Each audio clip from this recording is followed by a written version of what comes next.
Let's talk about C.J. Stroud, man. Ooh. He officially announced he is leaving for the NFL. Where do you think he winds up in the draft? And do you think that the Lions should maybe look at him? Well, I do think it's smart for him to declare this year. I think next year you have Drake May, Caleb Williams. I think this season for C.J. Stroud, I think it'd be detrimental to him if he returns back to Ohio State and let's say you lose to Michigan for a third straight year. That's just a bad look. It really is. That's kind of been the question with C.J. Stroud. He can't win big games. He kind of disproved that a little bit when he faced Georgia and had a really good game. Marvin Harrison, if he didn't go down, who knows what could have happened. And on top of that, Ruggins missed that 50-yard field goal that was shanked it completely. So CJ proved a lot of people wrong in that game against Georgia. I think he's still going to be a top 10 pick. If anything, from a Lions fan perspective, I'm happy because it means one more defensive player will be bumped down to the Lions. But at the same time, I've never was a big C.J. Stroud guy. I've always said if Bryce Young to me is the only quarterback that I'm in love with. I've watched a lot of Bryce this year and last year. That's the quarterback I would take if you're Houston or even Chicago if they go that far. But let me put it this way, and I want to just phrase it like this because although everyone knows how I feel about the Lions and what they should draft, defense. That's right. I'm going to put this up in the air. If on draft day C.J. Stroud is selected by the Lions, I will be skeptical, but I will have full trust in Brad Holmes and Dan Campbell until proven otherwise. I think that's the bigger set. I think for me, if I'm Brad, my focus is fixing this defense. This season could have been a very different season if you had a top 15 defense. We all know that.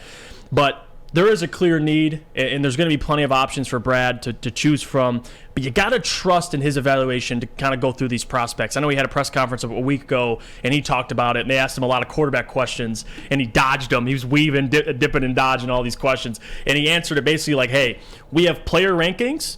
Wherever these guys fall on there is where they fall. And if he feels like CJ is the highest ranked player on his board and he's available and they take him, I'm going to trust it. Although I'll be very skeptical and I have to wait until proven otherwise. If he ends up like Zach Wilson, then we're going to have a conversation.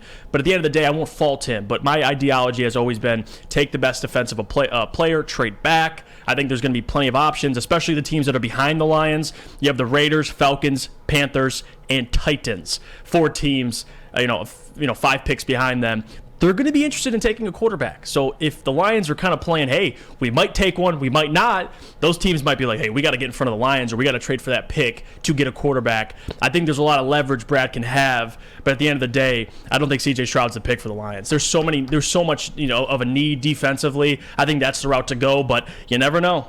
Draft day is always crazy. Yeah. Preface everything I'm about to say. I trust Brad Holmes, so whatever decision he makes, I'm okay with. I'm on board with saying that. I prefer defense, but let's run through it. Number 1 overall pick, Chicago. They're not going to draft a quarterback, so that doesn't help the Lions. Houston, they probably will draft a quarterback, right? Yeah, no question. That's how you start that rebuild. You get a quarterback. Probably be Bryce Young. Arizona. I think they're probably going to take the best defensive player available. Yep. I would see that. Jalen Carter's mock. That makes sense. And then the Colts, to me, would be that team. Colts is, and C.J. Stroud going number 4 overall.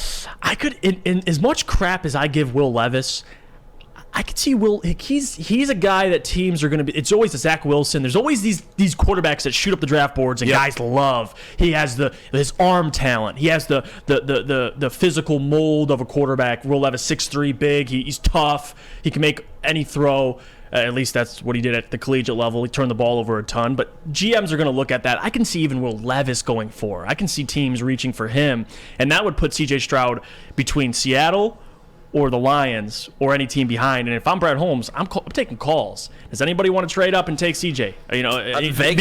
Vegas may want to trade up. Carolina may want to trade up. Yes. Tennessee, I doubt it. Cleveland, which is Houston, they may also want to trade up and get back up there if they don't take a quarterback at number 2.